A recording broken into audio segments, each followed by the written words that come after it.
Separação. Um desamparo emocional que hoje deixou marcas que nós não sabemos como vão se desdobrar com o tempo. Sim, porque uma criança, volto a dizer, ela não tem o filtro natural do entendimento. Os especialistas dizem, que um recém-nascido, quando ele é afastado temporariamente da mãe, aquilo é tão sofrido para a criança porque ela não tem noção de tempo.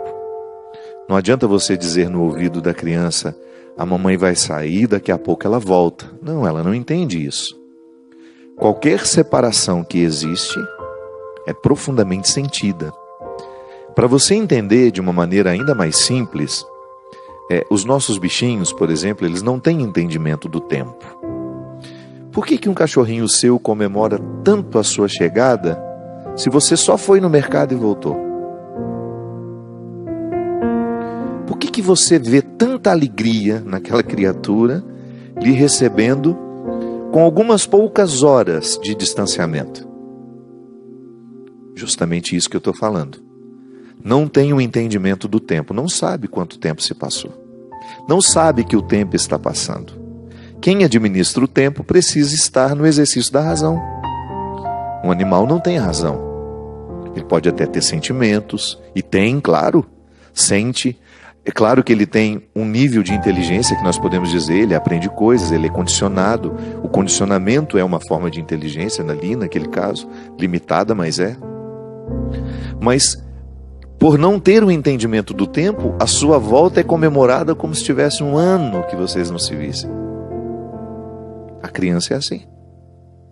Por não ter o entendimento do tempo, ela sofre terrivelmente quando ela é afastada, quando ela é privada daquela que ela sabe que é o seu lugar de confiança. Tanto é que alguns segmentos da psicologia dizem que até uma certa idade a criança nem sabe se diferenciar do outro. Tamanha a simbiose com a mãe, ela não sabe que a mãe é uma outra pessoa.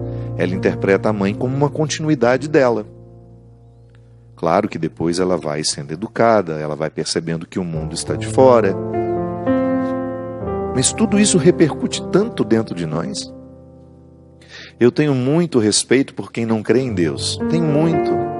É muito fácil a gente chegar e ficar, com perdão da palavra, vomitando as nossas regras, as nossas religiões, em cima de pessoas que têm dificuldade de acreditar. Você desconhece a história dela.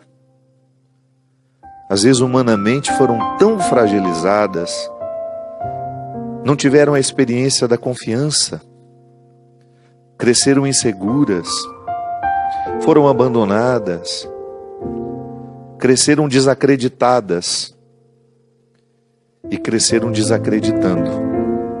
Porque quando você desacredita no outro, quando você não tem confiança no outro, porque você passou por situações muito traumáticas, muito difíceis, como essa menina que ficou 3 meses longe da mãe, imagina o que ficou registrado no coração dessa criança. Quando você tem esses registros negativos, depois o crer em Deus pode ficar muito difícil para essas pessoas. Então tenho um profundo respeito. É por isso que a gente precisa tanto ter interesse pela história do outro para a gente poder entender o outro. Por que tal pessoa tem tanta facilidade de decidir, de ir, de buscar, de dar certo, de ser empreendedor? Minha gente, é o fruto, é o resultado de como foi criado, de como ela aprendeu a confiar em si, e que às vezes a gente pensa que é o lar perfeito que faz pessoas assim. Não é não. Às vezes é o caos, às vezes é a dificuldade que gera a necessidade de reagir e de pensar: eu não tenho ninguém por mim e eu terei de ir à luta. Também tem gente que reage contrário, né? Ela foi completamente desprezada e a gente espera que aquela pessoa vá viver vítima a vida inteira e de repente não. Ela toma consciência da sua própria história, descobre que ela pode, que ela vai buscar aquilo que não trouxeram para ela. clara, e aí pode ser uma pessoa rancorosa, pode ser uma pessoa egoísta, pode se transformar numa pessoa mesquinha, que quer tudo para si. Mas dá uma olhada no passado das pessoas e você vai entender um pouquinho por que elas são assim hoje. O resultado da vida está aqui.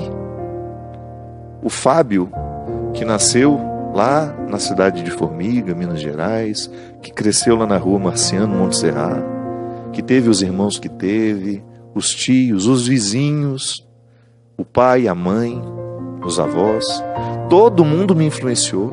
A escola que eu frequentei, os professores que passaram pela minha vida, os amigos, os coleguinhas de escola que tiveram influência sobre mim, tudo isso está aqui, registrado dentro de mim. E é este homem que precisa olhar no espelho e de vez em quando elogiar-se. Como uma forma generosa, sabe, de agradecer tudo aquilo que nós conseguimos alcançar. Esse ser humano que você é, que tem uma história que muita gente desconhece, que às vezes até você desconhece. Vocês se lembram que quando eu lancei não, né? O biógrafo Rodrigo Alvarez lançou a minha história, no processo de pesquisa, como foi revelador para mim, como tinha aspectos da minha vida que eu não sabia. E que se eu não fosse biografado, talvez tivesse ficado no esquecimento ou no desconhecimento. Como ler a minha história contada por outro me ajudou. E como às vezes eu encontro pessoas que, pelo Brasil afora, falam: padre, como ficou mais fácil entender o senhor depois que eu li a sua biografia? Conheceu a minha história. Conheceu histórias que eu desconhecia até pouco tempo. Sim, só que talvez você aí, esteja me ouvindo, não tenha sido biografado como eu fui.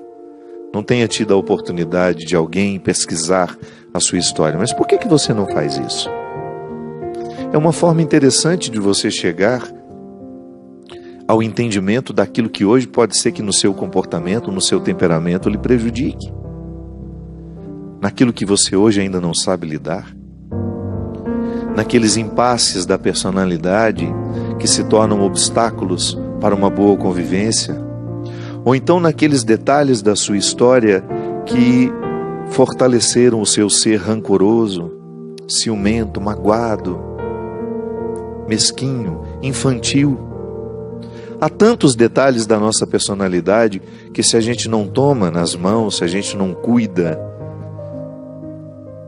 a gente jamais vai saber se aplaudir. Porque o ser humano reconciliado, minha gente, é aquele que se aplaude todos os dias antes de dormir.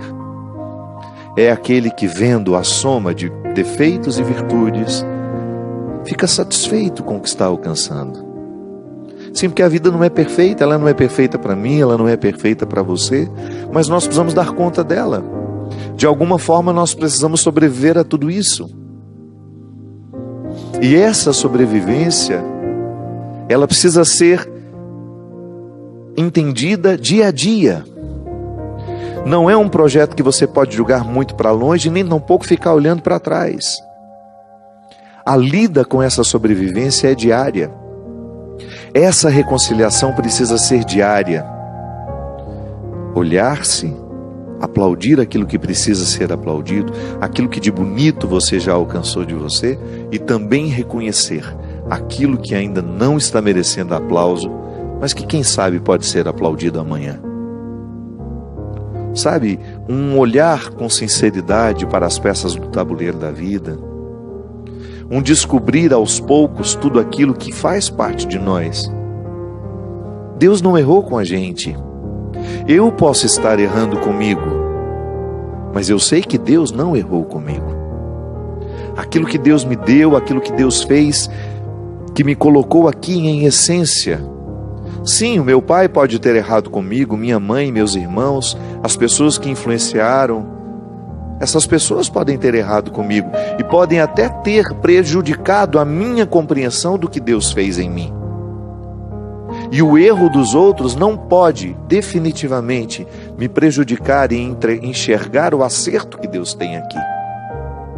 É por isso que a minha vida ela é marcada pela cura diária.